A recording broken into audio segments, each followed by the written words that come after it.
Hey everybody, I really want to talk to you, or this is perfectly made for you. If you got the degrees, you did everything you should do to be successful, you have the career, the respectable job, you're seen as probably a leader, a professional, a successful person, but there's part of you that's kind of dying inside. I read something the other day and I can't stop thinking about it. It was like the career path you chose at 18 might not fit anymore, and that's okay. I think even back when I got into my entrepreneurship and my coaching journey back in 2013, and I was only in my late 20s at the time, but I remember feeling so guilty for wanting to do something else, to do something different. Like I should be grateful. I should be happy. This is exactly what I thought that I wanted. And although 18 to 28 years of age might not seem like that transformational, for me, it really was. There were so many things that happened over the course of that decade that really changed my mind about this career path that I chose at 18, like what I went to school for and what I saw myself doing for the rest of my life. And just to give you a little bit of background, going off to college, I would say is the first time I really had left my family home. I grew up in a home with a lot of chaos. When I finally got out of the house and went to college at 18, that was probably the first time in my whole life that I was experiencing myself outside of who I was. And I'm prefacing this whole episode by sharing a little bit about that because there's no way that 16, 17, 18-year-old me who was getting ready to go off to college, mostly to have like a freaking sanctuary. I didn't ever before that have much spaciousness to really think about who I am and what I wanted. I chose a career path, which was education. And I think I was naturally good at teaching. But I think what I will also say is that when I had presented that to my parents and to my teachers at the time, everybody was like, yeah, you should do that. And I was like, okay. And then I found myself 10 years later being like, did I choose this? I mean, it made sense at the time, like this kind of career that we're doing and this level of like internet connectivity, blah, blah, blah, AI, that didn't exist then. So all that to say is if you chose a career path at 18 or 20-ish or anything, with 35 doesn't matter. And you've changed your mind a decade or so later. Welcome to the club. It's okay. We can reinvent ourselves at any time. And I'm going to give you some of the signs that maybe you're there and maybe you need to kind of start taking the next thing more seriously. All right. So the number one sign, let's get into it. The number one sign that you have probably outgrown that career is that you are ultimately spending more time, energy, and maybe even money thinking about the next chapter than you are on your current chapter. So there was a point in my teaching career where it was like very easy for me to just like go to work, get things done, be done with it. Because I was so preoccupied, busy, spending all of my extra time building the next version of myself. I no longer was excited about planning lessons. I no longer was excited about trying to, hunt down field trip opportunities for my classroom. I was no longer even excited about finishing the very last part of my master's degree to become a principal. I was excited about building a business. And before I got into coaching, I had dabbled in other businesses. This wasn't like I didn't get it right the first time, and many people won't. The point is, like, if you find yourself onto the new thing and almost like you're an autopilot going to your career or like check in, check out, I don't think that's the worst thing. Because if you can turn off that career to be able to turn on something else, great. I think you get to a point though where you're like, this old thing is just like existing in my life and not having any benefit other than perhaps obviously the paycheck and benefits, which are, yes, replaceable. That's a definite sign. So you could be watching different videos. You could be researching different job opportunities, career changes, perhaps other degrees, hopefully coaching certification programs, or at least like wondering what else is possible. Maybe you've created a little side hustle or something. When that starts to take over, that's clear evidence sign number one. What I think people get stuck in is this like, oh, but like it hasn't gone anywhere. Unfortunately, you didn't find one of those YouTube channels or podcasts where I'll be like, in the next 3 weeks, you too can become a millionaire. I am very much a realist. I have a whole episode on like a realistic timeline for getting out of your 9 to 5 and into entrepreneurship or into a coaching career particularly. But I think the timeline kind of applies to whatever you're building.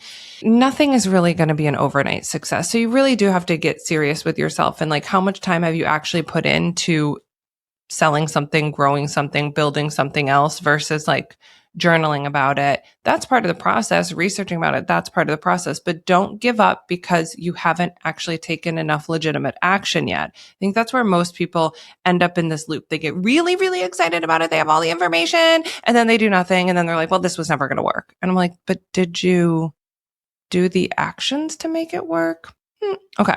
So people will often dismiss it. They'll get stuck in this loop-de-loop of like, I'm going to become this, I'm going to become this, I'm going to become this, and nothing ever gets off the ground. But I do feel like the sign, like if you're on the right track, is it's very persistent.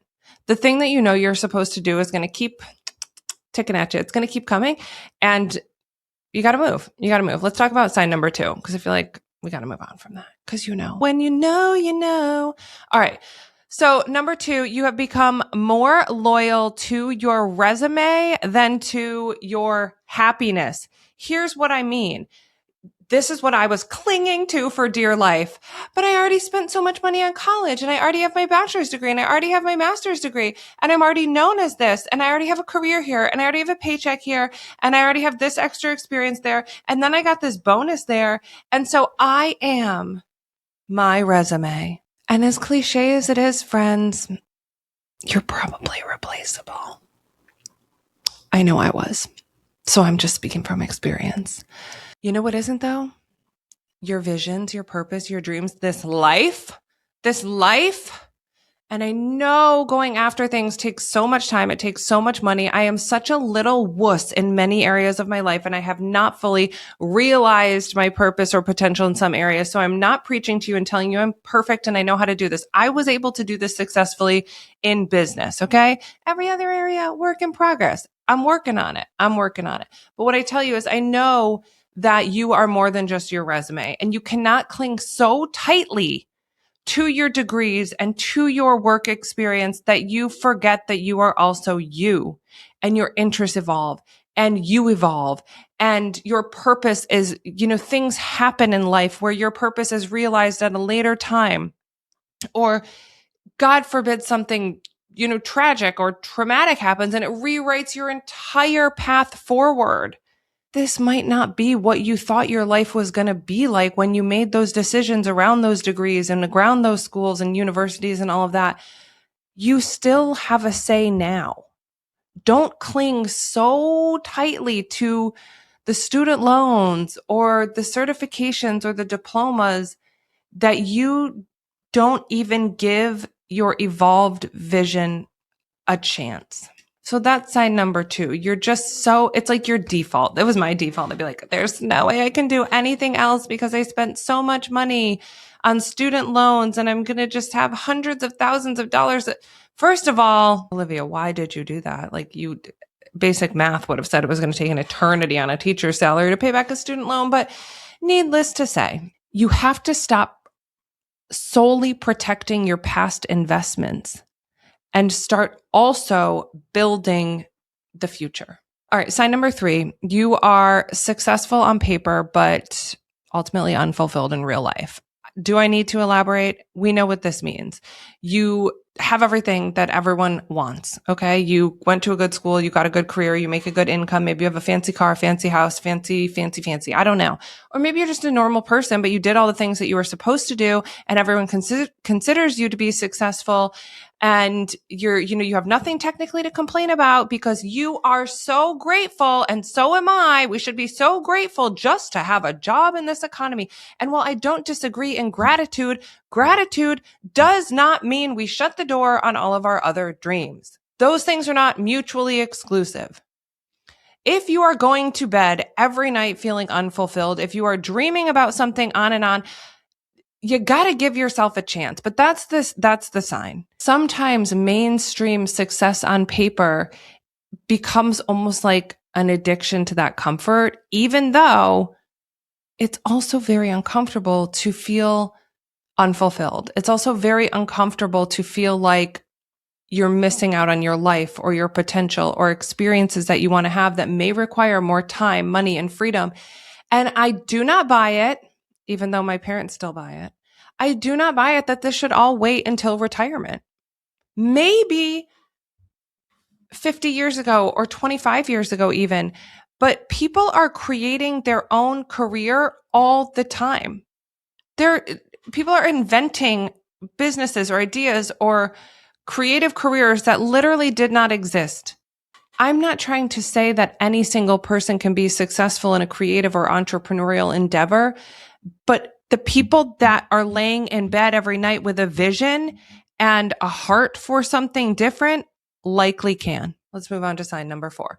You feel, this is me, you actually feel more alive talking about everyone else's possibilities than your own.